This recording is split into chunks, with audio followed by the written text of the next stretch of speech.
My wife was in disbelief when I handed her the ring in the middle of her meeting with her lover. She understood what that attitude meant, and that she should be concerned about the epic divorce that was about to come. Even though no words were spoken, the message was clear, cutting, definitive. The silence of that handover weighed more than any scream, and when her eyes stared at me with pupils dilated with pure shock, I knew that the whole game had changed.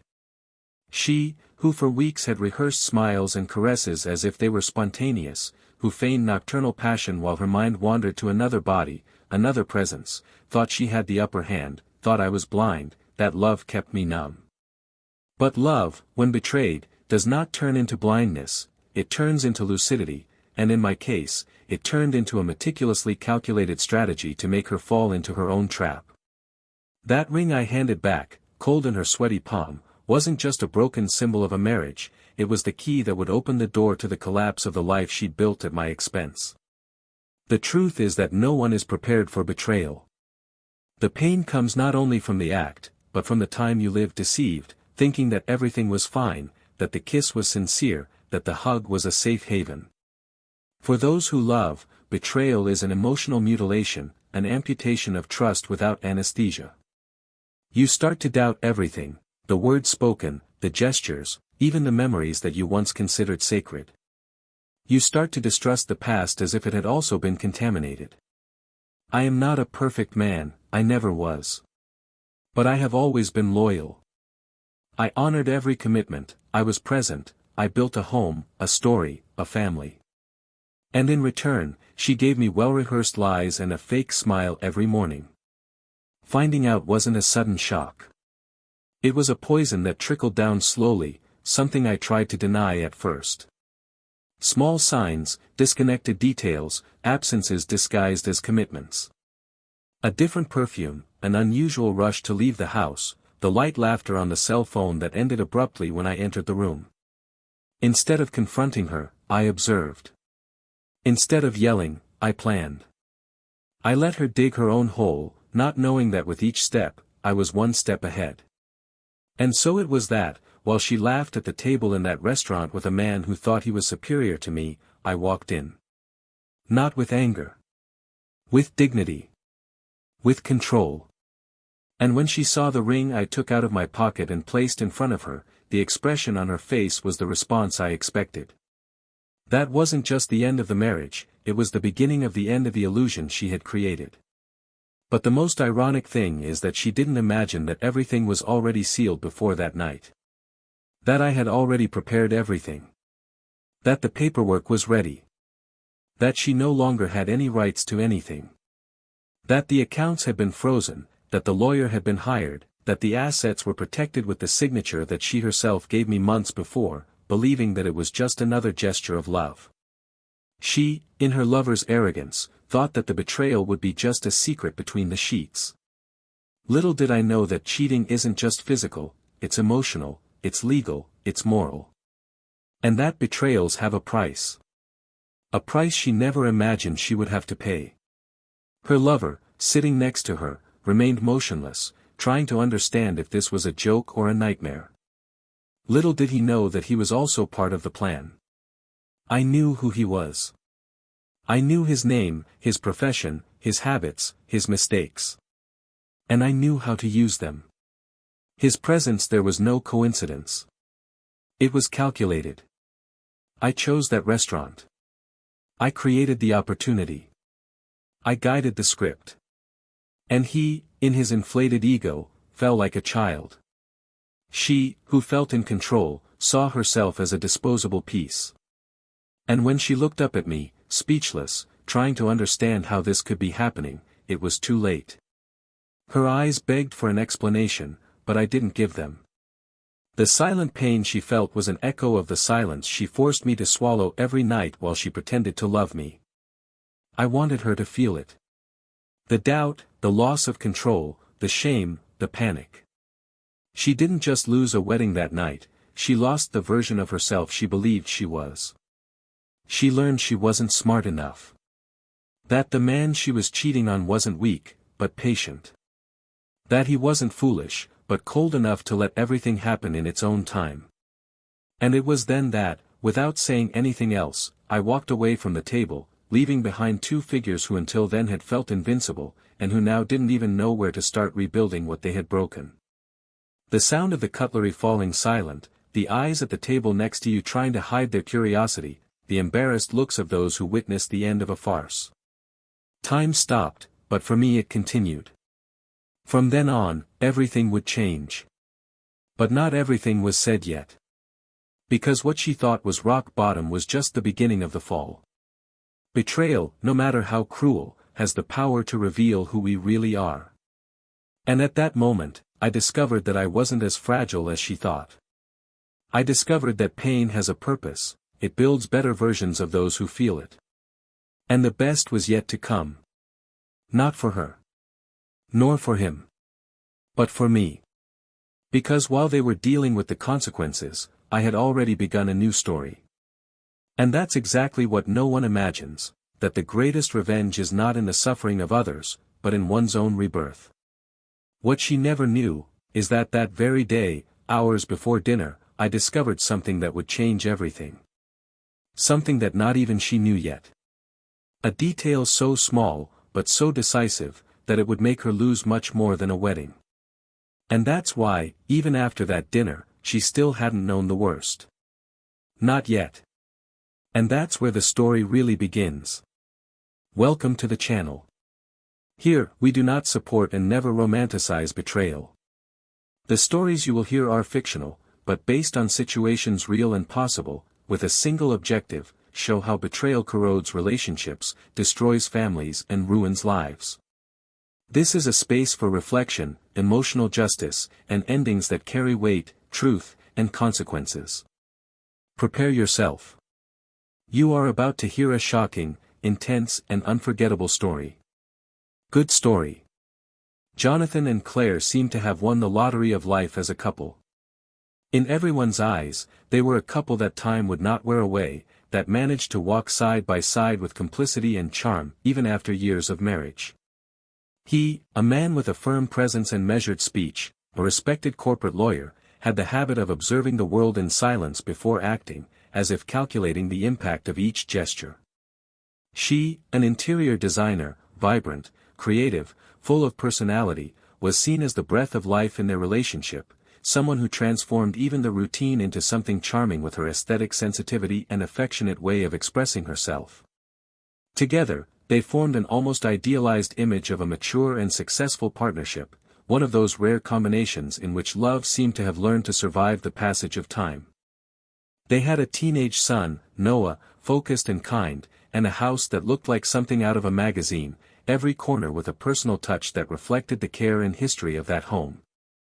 The beginning of their relationship was something worthy of a movie, an unexpected meeting in a cafe on a rainy afternoon, a forgotten book, a conversation that lasted for hours. Jonathan always said that, from that first moment, he knew that she would be the woman who would change everything. And indeed, Claire brought lightness to a man who, until then, had been absorbed in work, focused on his goals. With her, he learned to laugh louder, to make plans for the weekend and to understand that time at home could be as valuable as any professional achievement. Claire, in turn, found a safe haven in him, a partner who listened to her with genuine attention, who supported her in the boldest career decisions, who never diminished her achievements out of ego. That is why, in the eyes of the world, they became an example, almost a model of how love could withstand the pressures of adult life without losing its charm. The house where they lived was a living reflection of this union. It was built with care, with every detail thought out, from the tiles chosen together for the kitchen to the furniture restored by Claire's hands. It was a home where history was breathed, where each framed photo told a memory, each object on the shelf held a symbol of something they had experienced. And even in their arguments, because, yes, they did exist, there was respect. They were not perfect, and they never tried to be, but there was something rare between them, a mutual willingness to stay, to rebuild when something seemed to be threatening to collapse. Friends quietly envied them, relatives praised them at family dinners, and even their co-workers used their relationship as a reference for stability and harmony. They seemed to have achieved what many seek and few touch, peace within love. Jonathan was methodical, he always was. His day began at 6:30 a.m. with a cup of black coffee and the news on low volume.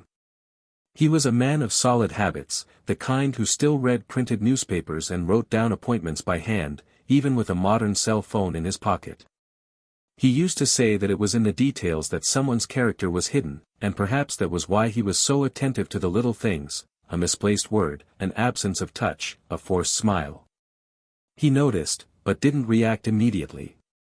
He was never impulsive. Claire, on the other hand, lived at a different pace. I would wake up to soft playlists, walk around the house barefoot, and always change my mind in the middle of a project, as if I was in constant rediscovery. She was intense without being chaotic, and that made her fascinating. He liked surprises, hated very rigid routines, and had a special talent for making anyone feel at ease. In the relationship, she was the beating heart, while Jonathan was the silent foundation that held it all together. The two complemented each other precisely because of these differences. And perhaps that was why, for so many years, they managed to keep their love alive.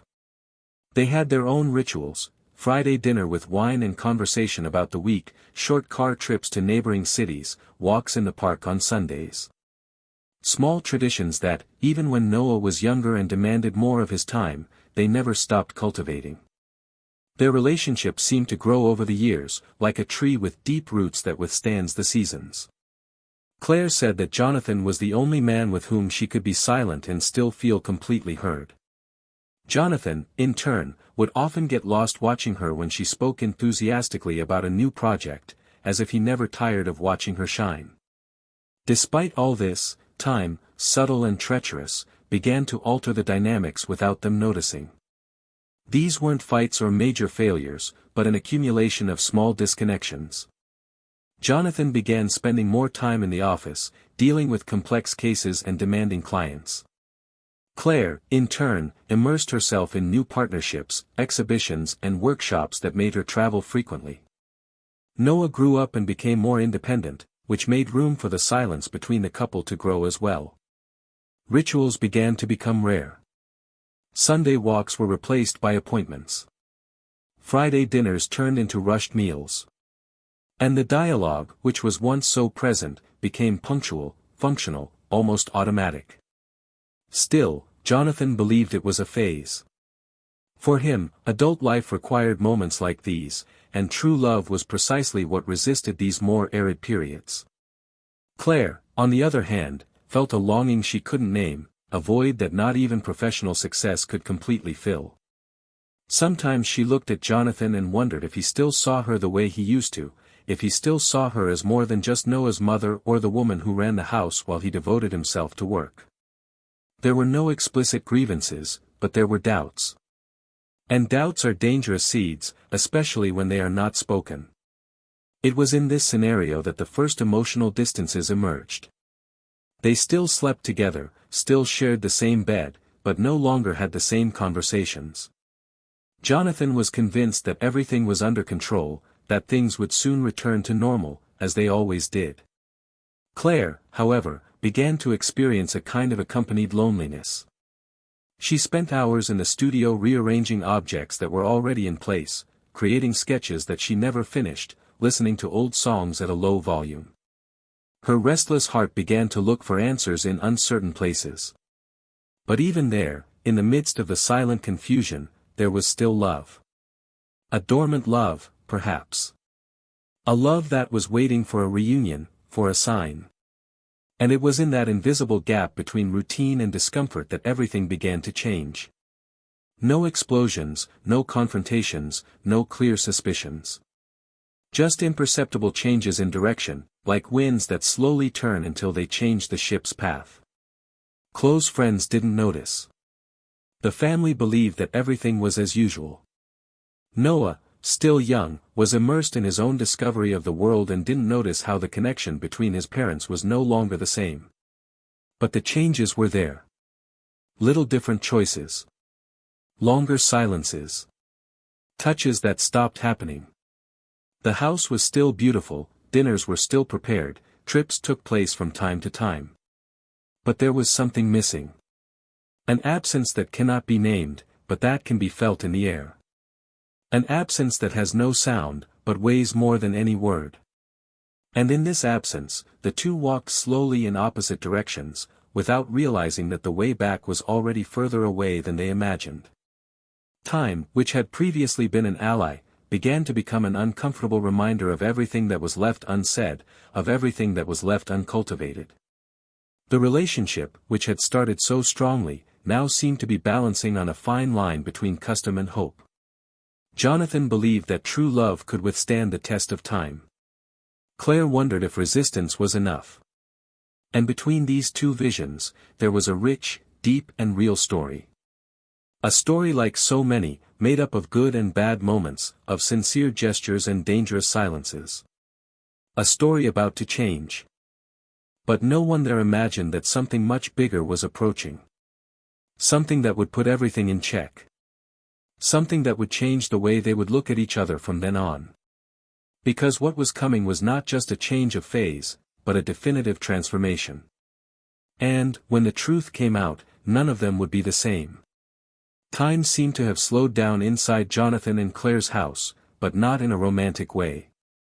It was as if the air was thicker, as if the days took longer to pass, as if each silence between them had gained an extra layer of meaning.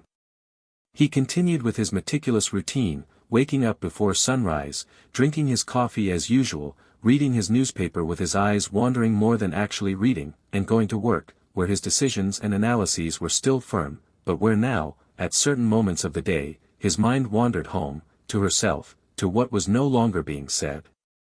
Claire, on the other hand, began to have difficulty balancing her schedule. Projects piled up, invitations to cultural events, exhibitions where she sometimes seemed more concerned with being seen than with enjoying them. It became common for her to leave in a hurry, claiming unexpected meetings or commitments. The brightness with which she spoke about her work diminished, as if something was constantly distracting her, as if her attention were secretly focused on something else.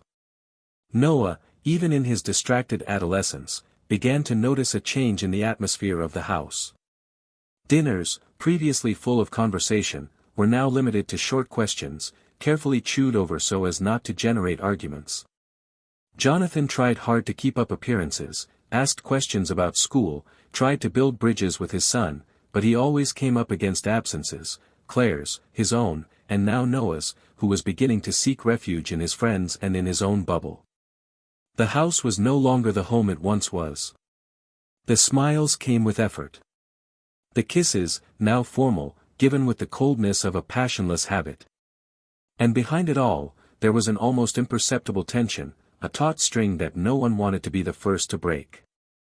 It was around November that Jonathan began to notice the inconsistencies. Too small to warrant any accusation, but too persistent to ignore.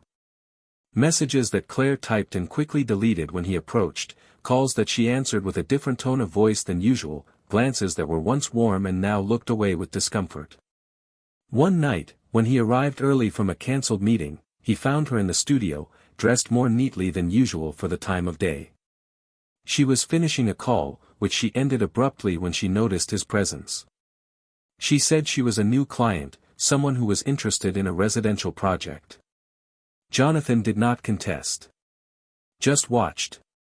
He stored the information as if he were mentally noting the beginning of a trail. It wasn't in his nature to confront without being certain. He preferred precision. He knew that empty accusations, without evidence, could easily be reversed, turning the accuser into the executioner. He decided to observe. He took silent notes. When she said she was somewhere, he would cross-check her schedule. He would check her directions. On some occasions, he would pass by the address she mentioned, under the pretext of going to a client. But he never found her. At home, she continued to try to maintain a facade of normality. She would prepare dinner, comment on the weather, on some exhibition she wanted to visit. But something had changed in her eyes. There was a different shine. Not of passion, but of contained guilt. One afternoon, Jonathan received a text message from an unknown number. It was an image file. When he opened it, the blood in his veins seemed to freeze for a second. It was Claire, sitting in a cafe, smiling sweetly at a man he didn't know. The angle of the image indicated that it had been taken discreetly, perhaps by someone from afar. The image itself was not incriminating. But the way she looked at the man, the way she touched his hand across the table, the body language that exuded intimacy, all of it spoke louder than 1,000 words. There was no name, no caption. Just that image. Jonathan didn't respond. He saved the number and began to prepare. Over the next few days, the pieces began to align in a cruel way. Schedules that didn't match up. Claire's personal items that disappeared for a few hours and then reappeared out of place. New underwear, hidden in the back of the drawer. A different scent on her skin, which she said was from a new sample she had received. The excuses began to sound rehearsed. The language has become defensive. Jonathan, on the other hand, grew increasingly silent. But inside him, something was boiling. It wasn't just sadness. It was a specific kind of indignation, that of someone who had given everything, built it honestly, and now silently watched it all fall apart at the hands of the person they trusted most. It was on a Thursday, late in the afternoon, that he decided to act. He called a private detective recommended by a trusted colleague. He didn't want a scandal. He wanted the truth. In less than a week, the detective had given him a detailed dossier. Photos. Times. Locations. Recorded conversations. Everything. Claire was involved with a man named Daniel, a businessman in the architecture sector, with whom she had apparently been seeing for at least 2 months. Most of their meetings took place in discreet hotels, cafes off her usual route, and, on one occasion, even at social events where Jonathan had been purposely excluded. It wasn't a fling. It was a parallel relationship. With time, intention, and desire. Jonathan read each page of that report calmly. His stomach churned with each image. With each copied message. With each confirmation of what he already knew deep down. But instead of exploding, he took a breath. He looked at that irrefutable proof and decided that this was not where the story would end. He was a man of strategy. And now, he would have the chance to use it personally. It would not be an impulsive reaction. It would be something bigger. Definitive.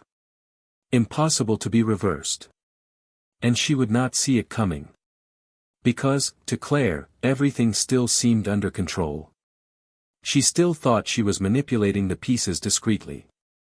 That Jonathan was the same man too absorbed in his work to notice what was going on around him. In the following days, he acted with a serenity that bordered on the frightening. He continued with his usual gestures. He kissed her when he left, chatted at dinner, asked questions about her projects. He never showed any sign of suspicion. And the calmer he seemed, the safer she felt. She smiled naturally again, and even invited him to an event that she herself cancelled at the last minute. Jonathan accepted, only to watch her find another excuse and leave alone. Every detail was another brick in the wall he was building. And she continued on, unaware that each step took her closer to the precipice. It was then that Jonathan decided it was time to close the theater. He planned everything precisely. He chose the restaurant carefully. He knew she would be there. The meeting between her and Daniel had been scheduled in advance, and he had intercepted the confirmation of the reservation through the detective. The plan was simple: arrive at the exact moment and return the ring. Not by shouting. Not by accusing her. But with a gesture so symbolic and silent that it would speak louder than any scandal. A gesture that, in seconds, would dismantle the entire narrative she had created for herself. He arrived at the place calmly. He dressed as if he were going on a date. He looked around the room, spotted the table, and walked over to it. Claire saw him before any words were spoken. The smile on her face faded like a canvas painted on sand. Daniel, confused, slowly turned around. Jonathan stopped in front of the table. He said nothing. He looked at them both, took the ring out of his pocket and placed it on the table. Claire's eyes filled with panic. She tried to get up, mumbled his name, but Jonathan had already walked away. The entire restaurant seemed to freeze. The weight of the gesture was greater than any speech. And there, in that frozen moment, she understood. That ring was not the end. It was the warning that what was to come would be much, much greater. Because she still didn't know what he had really discovered. She still didn't know how much that would change everything. When Claire saw Jonathan disappear through the restaurant door, taking with him only silence and that bitter handover of the ring, an overwhelming emptiness ran through her so intensely that for a few seconds she even forgot where she was. The waiter hesitated to approach the table, the few disguised glances seemed to shout in her direction, and Daniel, next to her, simply asked in a confused and almost irritated tone if she was going to explain what had just happened. But she didn't answer. She stood there, staring at the ring on the table as if that small object were now a sacred symbol turned into a curse. The silver bracelet she wore on her wrist seemed to weigh like cast iron. It was more than a flagrant, it was the certainty that something much bigger was coming. It wasn't the end of a clandestine romance, it was the harbinger of a breakdown. That night, Claire didn't come home. She texted her son to say she was at a work event. Noah responded with a simple, "Okay," but on the other side of the screen, his eyes were fixed on a random spot on the wall, because he had seen his father leave earlier that afternoon with a different, strange expression, as if he knew exactly where he was going and why. Claire spent the night at Daniel's apartment, but she didn't sleep. Every time he tried to get closer, she backed away. She said she needed time. And he, irritated by the lack of reciprocity, preferred to let the silence take over the space. But not even the silence there was the same as the one she knew at home. Daniel's was empty. Jonathan's was heavy. The next morning, when he arrived at the house where he had lived for more than 10 years, he found the lock changed. He tried the intercom, he tried Jonathan's phone, nothing. She stood still in front of the gate for a few minutes until Noah, still in his school uniform, appeared upstairs, saw her from the window and came down silently. He opened the gate with the remote and didn't say a word. Claire tried to smile, but he didn't smile back. He walked past her with dull eyes, without anger, but also without affection. She walked in, walked around the house and noticed something was out of place. Some photos had disappeared from the walls. The painting of her and Jonathan on their wedding anniversary, the sculpture they had bought on a special trip, the small frame with Noah's first drawing, they were all gone. It was as if they were being erased, meticulously removed as if they had never existed. She tried to call Jonathan and left messages. At first, she begged to talk, then she began demanding explanations for what was happening. He didn't respond. 3 days later, she received a summons, divorce proceedings, with no attempt at reconciliation. Cold, direct, official. Everything was prepared. The documents had already been filed, the lawyer he had appointed was already starting to process the division of assets. Claire tried to speak to him in person, went to his office, waited for hours at the reception until she was denied entry. She returned home with a hole in her chest that grew bigger by the minute. There were no more excuses to offer. But she still didn't understand how he had moved so precisely, so far in advance. It was as if Jonathan had predicted every step. And indeed there was. When he showed up, days later, it was without warning. She was in the kitchen, trying to prepare something simple, but her hands were shaking. He came in through the back door with a black folder in his hand. Claire didn't try to hug him. She didn't try to speak. She just watched him walk toward the living room. Jonathan sat down, put the folder on the table, and said simply that she needed to hear it. His tone was calm, but there was something almost surgical in his speech. He began by saying that none of it had been sudden. That he knew. He knew about the meetings, the false schedules, the deleted messages. He knew about the hotels, the smiles, the hidden touches. Claire lowered her head, tears coming before she could even find the strength to speak. She tried to say that it wasn't how he imagined, that she still loved him, that it was confusion, a mistake. But he raised his hand, asking for silence. Jonathan then revealed something Claire could never have imagined. He said that months before, he had suspected something was wrong. But he had not acted immediately because he needed to be sure. And because, more than any impulse, he needed to protect himself. He began a silent investigation, hired a digital expert, searched through records, located evidence. And most importantly, he used this time to restructure his entire financial and legal life. Claire's eyes widened when he said that, during that time, she had signed documents that she believed were routine asset updates. She signed them confidently, without reading them, as she always did when he talked about protecting the family's assets. But among those papers was a retroactive separation of assets agreement, validated by a legal safeguard clause, linked to the constitution of the design company that she had formalized with him as a majority partner for convenience, since the bank required a guarantor. She tried to protest, saying that she would never have signed something like that if she had known. Jonathan interrupted her, saying that she had signed it because she trusted him, and that this trust was exactly what she had betrayed. He said that the house, the company, the accounts, everything was now legally protected, and that she would have no right to almost anything, except what was exclusively hers, proven to be hers. Claire took 2 steps back as if she had been punched. He continued, saying that he would not make a public scandal, that he did not want to see her humiliated. But that justice would be done. And that she would come to understand the real meaning of loss. That now she would know what it was like to go to sleep not knowing what would happen the next day, what it was like to be ignored, nullified, erased. Claire fell to her knees on the floor. She said it wasn't just because of the other person, that she had felt alone for a long time, that she didn't want to destroy anything. That I still loved him. That everything had gotten out of control. Jonathan approached, knelt in front of her, looked into her eyes for a few long seconds and replied only that the love she said she felt was not enough to justify the cowardice she had committed. That the pain she caused would not be erased with tears, nor with apologies. That time would now work against her. And then he got up, gathered his documents and walked out the door without looking back. Alone on the living room floor, Claire felt for the first time that she had lost everything. Not just the husband.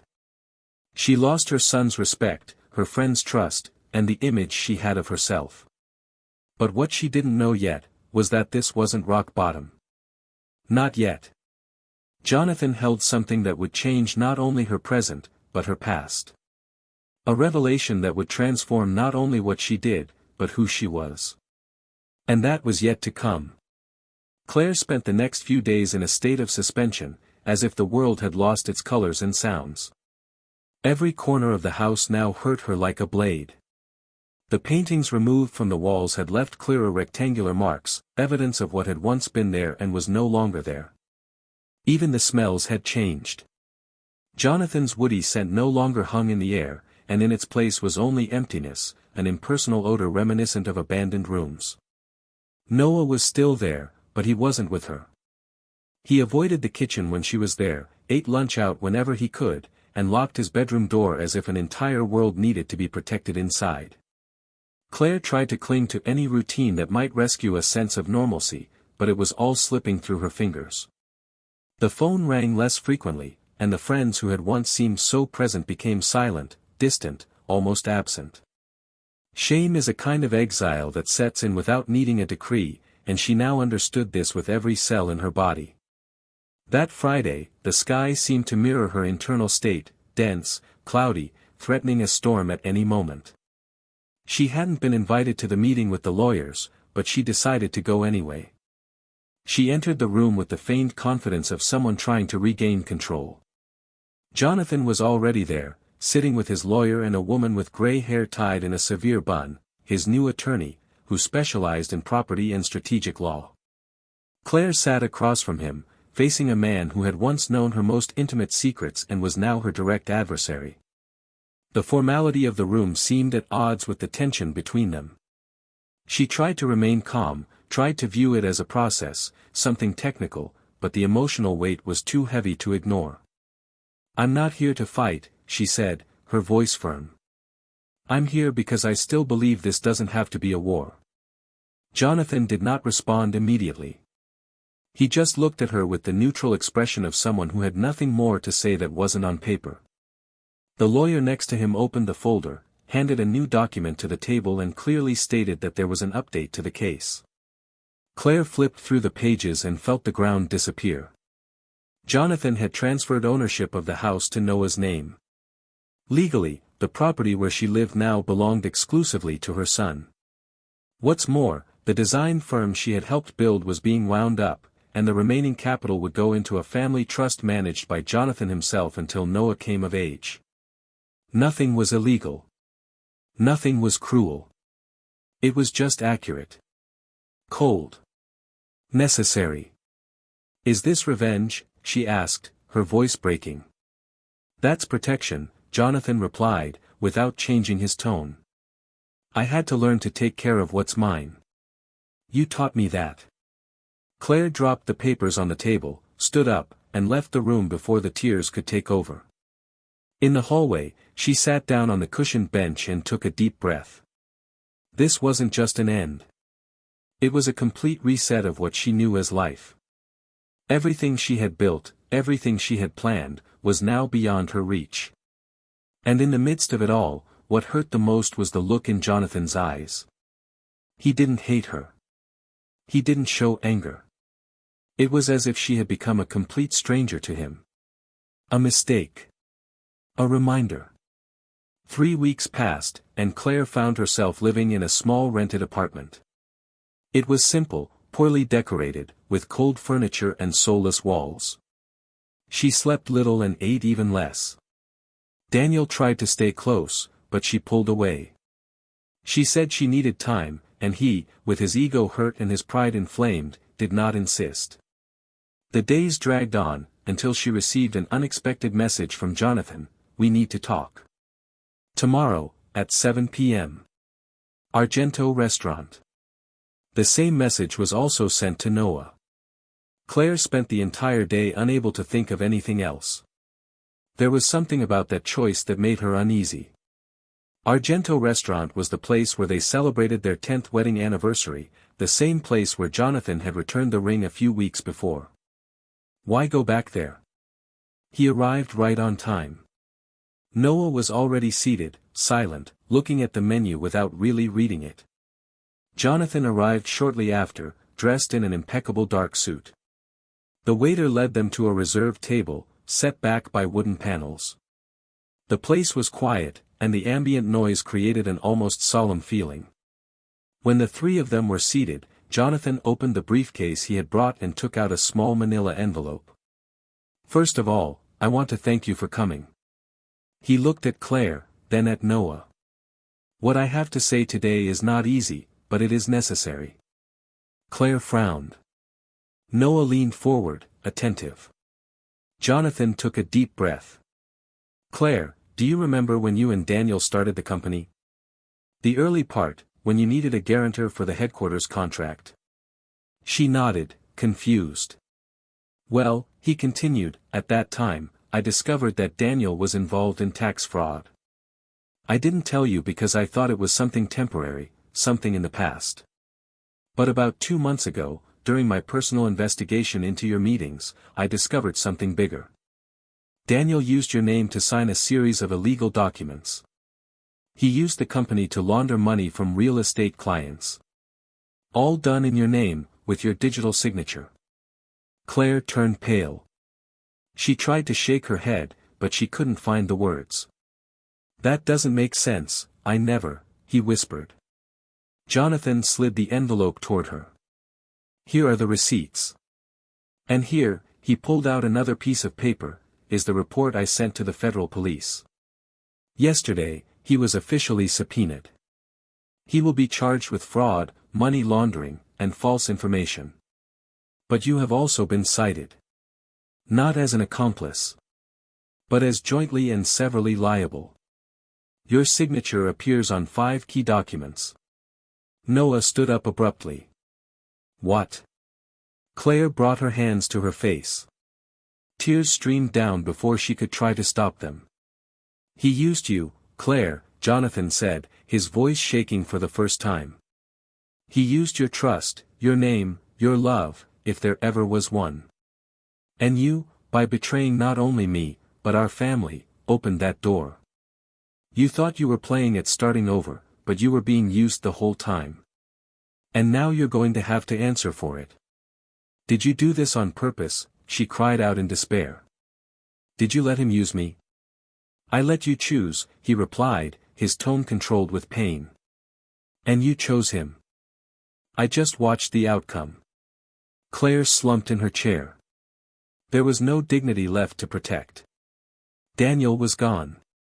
Her phone was disconnected. Her corporate address was empty. She was alone. And now she was legally compromised. What had started as a fling had become a legal, financial, and emotional nightmare. Jonathan stood up, straightening his jacket. I didn't want this. But I needed to show you that every action has consequences. And that loving doesn't mean enduring everything in silence. Noah followed him without looking back. Claire stood there, in front of the untouched plate, the open envelope, the naked truth. There, in that restaurant where she once believed she was loved, she was now destroyed. But the worst was yet to come. Because the love she thought she had lost, maybe it never even existed. The light reflected in the crystal glasses still trembled discreetly on the table when Claire remained alone that night, surrounded by echoes of everything that had been and would never be again. The envelope in front of her was more than a set of documents, it was the mirror of her choices, the material proof of the trust she had placed in the wrong man and the destruction it had caused. There was nowhere to run, there were no more justifications that could redeem the steps that had led her there. Every comma in the report, every digital signature contained there seemed to whisper her name in a slow, deep and relentless accusation. Shame consumed her with a violence that words could not describe, and as the restaurant emptied around her, all that remained inside her was the crushing weight of a deserved loneliness. For the first time in her entire life, Claire felt that there was no one she could run to, no outstretched hand, no voice willing to listen to her without judgment. What remained now was the absolute silence of the mistake. Over the next few weeks, she became a shadow in her own life. She left her small apartment and began living in a cheap hotel room, a place where no one asked her questions and where she could walk the halls without being noticed. The police began formal investigation procedures, and she was called to give a statement. Her voice broke several times in front of the police chief, who, although he treated her with polite coldness, could not hide his disbelief in his eyes. Claire tried to explain that she knew nothing, that she trusted Daniel, that she would never have authorized the use of her own name for anything like that, but even as she spoke, shame accumulated like dust on her skin, making it clear that her words would not be accepted. The questions came one after the other, objective, cutting, and she answered with difficulty, aware that her defense now depended on evidence that was almost impossible to obtain. With no money, no clients, a tarnished reputation and a possible formal accusation looming, Claire found herself forced to review every step of her life with painful clarity. She didn't sleep. She barely ate. She felt the weight of all the broken promises, of her wounded motherhood, of her broken marriage, and of everything she had thrown away in the name of a fleeting emotion that now revealed itself to be the cruelest trap. She tried to call Daniel countless times, but the number was out of range or disconnected. Her social networks had been deleted, her partners had disappeared, and all traces that could lead to some kind of rescue had been erased with the efficiency of someone who had done this before. Claire then understood that she had been just another in a series of calculated mistakes, and this realization was, of all of them, the hardest to bear. Noah refused any attempt at contact. He even changed his number. He didn't respond to messages, ignored emails and didn't even open the letters she still wrote by hand, in a desperate attempt to regain some connection. Jonathan, for his part, showed no desire for further revenge. Everything he had done had been within the bounds of law, and his stance was that of someone who had simply walked away. He went on with his life, reorganizing his house, resuming his old habits, frequenting the same places with the same sobriety as before, as if he had pressed the reset button on his own script. But inside him there was something different. It was no relief. It was a kind of sadness that doesn't show on the face, but lodges in the soul. Jonathan was not a man who celebrated ruins, and even though he knew Claire had created her own downfall, that didn't mean he was immune to the pain of watching her fall. The great irony was that even after everything, a part of him still wanted her to rise again, not for him, but for Noah, for herself, for the history they once shared. He had been following the developments of the case from afar. He knew that the situation was serious, but he also understood that Claire was, in part, a victim.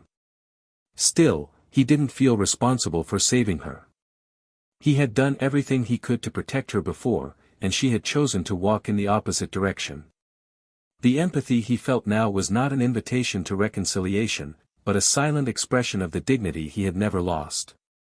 One night, as he was returning from work, he stopped in front of the old apartment where Claire used to live. He stared at the dark windows for several minutes and then went on his way. That was no longer his problem. That story, for him, was over. And it was this certainty that allowed his life to take a new direction. It was in the midst of this emptiness that someone unexpected appeared. Her name was Emily. She was a literature professor whom Jonathan had crossed paths with from time to time at a downtown cafe, but with whom he had never exchanged more than polite greetings. One day, she had forgotten a notebook on the table. He found it and looked for her. When she returned it, the two ended up talking for longer than they had expected. The conversation lasted for more than an hour, and ended with smiles and the promise of another coffee. Emily was simple, but she had a sensitive intelligence that was charming. She did not ask indiscreet questions or force intimacy. She simply listened, with a kindness that seemed to have been absent from Jonathan's life for a long time. They began to see each other frequently, and little by little, a new connection began to form. Jonathan didn't talk about Claire in their first few meetings. Nor Noah's. Not even from your old life. But Emily didn't force the issue. It gave space. And in that space, he found peace. They began walking together at dusk, watching old movies, exchanging books with inscriptions hidden between the pages. It wasn't an explosive passion, but something that grew delicately, like a garden recovering after a storm. And Jonathan, over time, realized that life, even after the worst, could still be started again with beauty. There was no rush. There was no guilt. There was just a new rhythm, and he was willing to follow it. Meanwhile, Claire was subpoenaed to testify for the second time. The prosecution had received new documents that directly linked her to the transactions. Her lawyers worked tirelessly to prove that she had no knowledge of the contracts, that she had been manipulated by Daniel, but the case was solid. The sentence had not yet been determined, but the possibility of severe restrictions on her bank transactions and even house arrest was real. Claire had an emotional breakdown in one of the hearings. She broke down in tears before the judge, claiming regret, despair and complete ignorance of her ex-lover's actions. The judge kept the hearing silent, but requested a psychological report. The trial would continue, and the chances of a full acquittal were minimal. One afternoon, Claire went to Noah's old school. She waited outside, among the cars and the hurried parents. When he came out, she called out to him, but he didn't stop. She ran, touched his shoulder. He turned around coldly, looked her in the eyes and said only that he didn't want to know her anymore. That she had destroyed what was most precious. That it wasn't just her father she had betrayed, but him too. And that forgiveness, wouldn't be something simple. Claire begged, cried, said she would do anything to make amends. But he had already turned his back. And in that moment, she understood that there is no greater punishment than the look of a son denying his mother. The downward action of her life unfolded like a spiral. And the more she tried to resist, the more she was swallowed up by what she herself had built. The hotel became a permanent shelter. Bills piled up. The career, already forgotten. And the eyes that had once admired her now avoided her. Claire was alone, but not just in the physical sense. I was alone in the deepest part of the word. Aimless. No voice. No name. But the story was not over yet. Because there are things that are lost once and for all, and there are others that can, even in the midst of ruin, be found again. And amidst the ashes of the fall, one last chance for redemption could arise. Not to restore the past, but to, who knows, touch a new starting point. Even if it cost more than she was still willing to pay. Autumn arrived, and with it, the city took on a melancholy that seemed to accurately reflect Claire's inner state. Dry leaves piled up on the sidewalks like reminders of everything that had once been alive and was now slowly fading. The routine that had once protected her with its predictability had disintegrated. There were no more schedules, no more plans, just the survival of the days, where time slipped slowly and dragged like a wound that refused to close. The hearings had temporarily ceased, but the investigation continued. Her name was still mentioned in legal forums, in professional groups, in discreet whispers that passed through her like sharp blades. Every time she went out on the street, every step seemed watched, every look seemed to carry judgment. And even though she could no longer see Daniel, even though the phone remained silent, his ghost followed her like a perverse shadow, as if he had tattooed on her skin the shame he had left behind. In the solitude of her days, she began to frequent a small library in the suburbs, a modest place where no one recognized her, where she could hide among books that spoke of distant worlds and different endings. It was there that she would spend hours, sitting by the window, watching the movement of ordinary people, mothers with children, young people discussing school books, old people coming to pick up old novels. And she, lost among them, trying to remember who she once was. He started writing letters to Noah, but never sent them. They were folded inside a notebook, carefully aligned as if they could one day form a bridge between the two.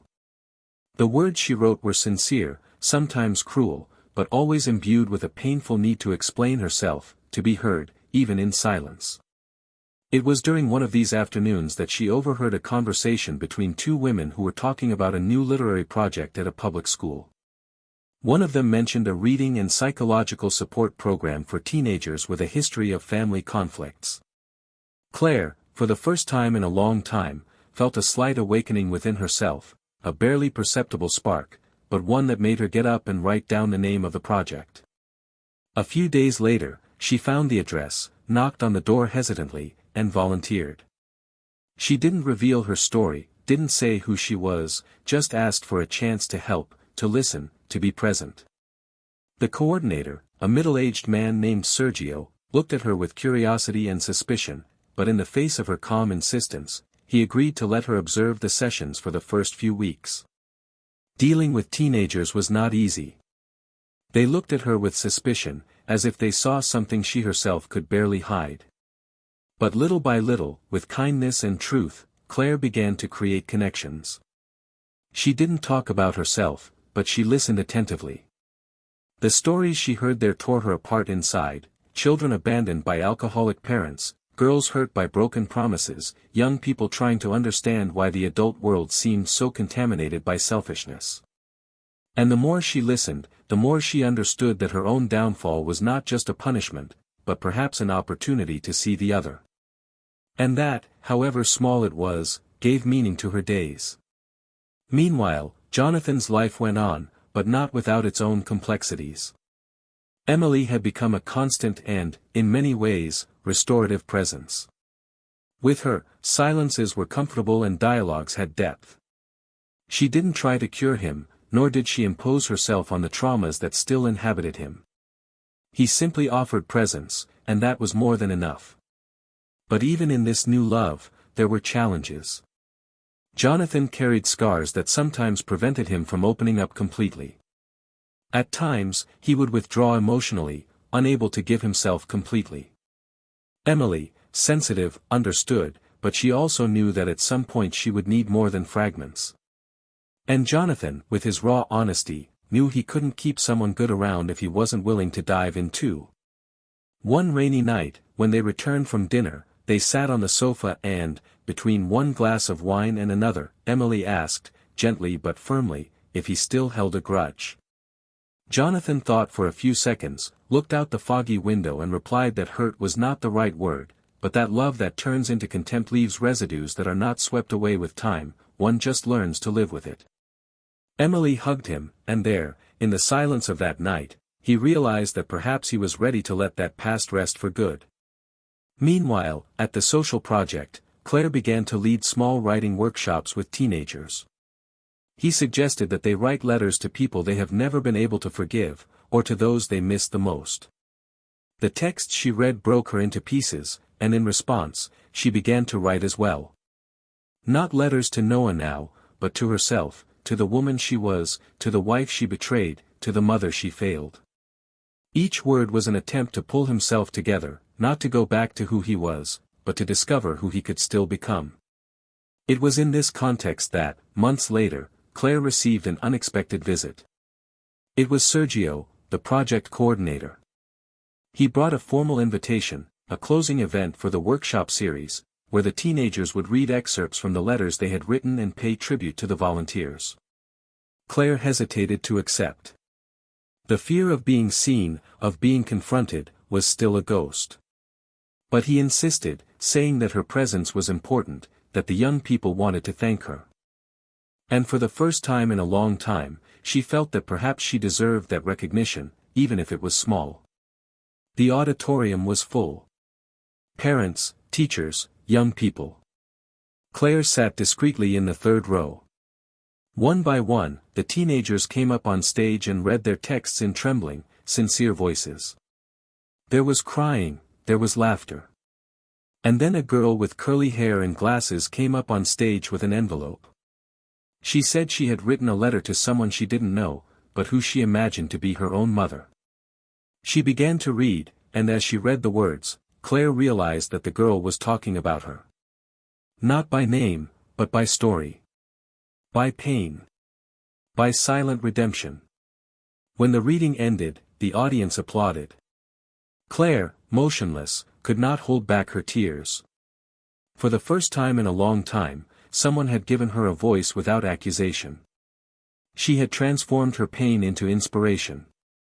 As she was leaving the event, she met Sergio and hugged him. Without any ceremony, he simply said, "That's it, Claire. Sometimes, we need to be destroyed to understand how to build something that is truly worthwhile." Hours later, when he arrived at his hotel room, he found an envelope on the door. No sender. Inside, a single sheet. It was Noah's handwriting. "I saw you. I saw you there. And for a few minutes, I could remember who you were before. I'm not ready yet. But maybe one day." Claire clutched the paper to her chest and cried like never before. It wasn't forgiveness. But it was the first crack in the wall that separated them. And there, in that moment, she knew there was still something to live for. There was still something that could, with effort, with time, with truth, be rebuilt. Not marriage, not reputation, but the dignity of being who you are, and of finally understanding the price of each choice. That night Claire read Noah's letter, something inside her was permanently broken. It wasn't a breakup that destroyed her, like so many others she had experienced, but a break with the version of herself she held. That woman who saw herself as a victim of chance, who justified her mistakes with needs and loneliness, who sought external rescues for her internal pain, finally understood the weight of her actions not only in the present, but in an entire emotional timeline that extended to each person she touched, loved, betrayed, and disappointed. The letter was short, but it carried layers of hope, memory, and a thin thread of affection that, even though frayed, had not been annihilated. Claire spent that night awake, writing in her diary all the memories she could still save from the time she was a mother, wife, partner, and as contradictory as it was, that was the first time in a long time that she was able to write about herself without feeling like a walking mistake. In the morning, she looked at herself in the bathroom mirror and, even with the traces of pain still etched on her face, she finally recognized a real woman there, stripped of vanity, excuses and illusion. In the following weeks, she began to dedicate herself even more to the literary project. Her performance caught the attention of the local press and, without revealing details of her past, she was invited to participate in an interview about emotional reintegration after personal breakdowns. She spoke honestly about mistakes and emotional responsibility, and although she did not mention names or specific episodes, those who knew her story understood every word. There was no self-pity in her speech. Only truth. And it was precisely this attitude that caused a silent support network to begin to form around her. Small invitations began to arrive, support groups, educational debates, conversation circles with mothers in vulnerable situations. And she, with the humility of someone who has lost everything, began to say yes to what she could give, and no to what could corrupt her again. Jonathan followed from afar. He never looked for Claire directly again, but Noah, who was gradually reconnecting with his mother, told her a few things. Still with reservations, he watched her steps with a mixture of suspicion and curiosity. The relationship between father and son, however, flourished. The two approached each other with a different connection than before. Now, there was a kind of mature partnership, a silent respect that was born out of chaos. Jonathan was careful with his words, but not unreasonably cold. With Noah, he allowed himself to laugh, remember, advise, share. Emily, who had remained by his side with ease and firmness, was a constant presence in their conversations. And one day, during an evening walk in the park, Noah asked if she would be around for long. Emily smiled and replied that she had no idea, but that she would stay as long as it was good for both of them. Jonathan, hearing that, gently squeezed his hand. It was the first time that, without words, he demonstrated that he was ready to move on without looking back. Claire's legal case was successful. She was acquitted of the criminal charges, based on evidence of manipulation by Daniel, who remained at large. The decision did not eliminate the moral and financial damage, but it gave her a chance to breathe. Her lawyers recommended that Daniel be sued, but she refused. She said she had already spent too much energy hunting down the guilty. Her focus was now elsewhere. And in this new phase, an invitation surprised her. She was asked to teach a course on emotional ethics and life narratives for educators. She was hesitant at first, but then accepted. It was an environment where her pain could serve as a compass for other lost people. One day, at the end of one of her lectures, Claire was approached by a woman who handed her a note. It was a mother. She said she had made similar mistakes, but had never had the courage to ask her son for forgiveness. The lecture inspired her. Claire read the note and responded with a long, silent hug, the kind that speaks from within. In that hug, she realized that something bigger was happening. That her story, although marked by deep flaws, now had some purpose. And this realization did not erase her pain, but reshaped it in a new language. Over time, Noah started talking to her more often. First through text messages, then through video calls, until one day he knocked on the door of the simple apartment where she lived. Claire, surprised, greeted him with teary eyes. He didn't hug her right away, he just walked in and looked around. The place was modest, but there were plants in the windows, books organized, and an atmosphere of peace. They sat on the balcony and, between silences and shy confessions, talked for hours. Noah told her about college, about his future plans. Claire listened attentively, without interrupting. At one point, he took a letter out of his pocket. It was one of the ones she had written months before. He said he had read them all, but that one in particular had touched him. It contained not only an apology, but a confession that she knew the harm she had caused and that she did not expect forgiveness. She just wanted him to know that not a day had gone by without thinking about what she had destroyed. "You were my best friend, Mom," he said, "and I had to understand why you became someone else. Now I think I understand. But I still don't know if I can forget." Claire held his hand gently and said that she didn't expect him to forget. That the only thing she could promise him was to keep trying to be someone he could respect, even from afar. Jonathan and Emily, on the other hand, decided to make their union official.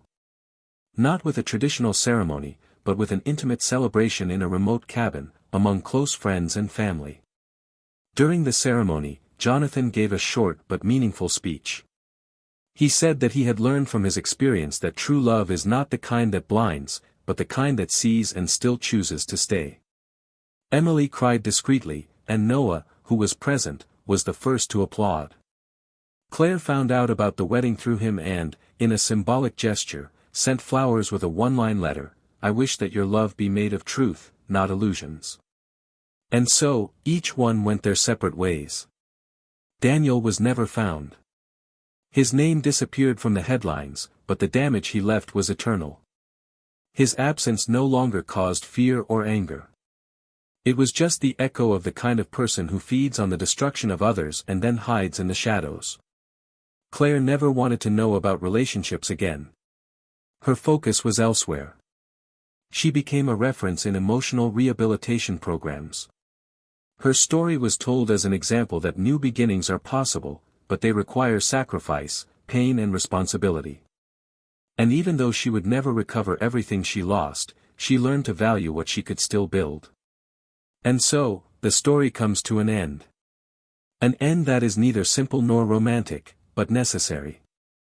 An ending where each character found their place, where the consequences were faced and where the truth, despite being painful, was finally liberating. If you've made it this far, leave a comment with your thoughts on this story.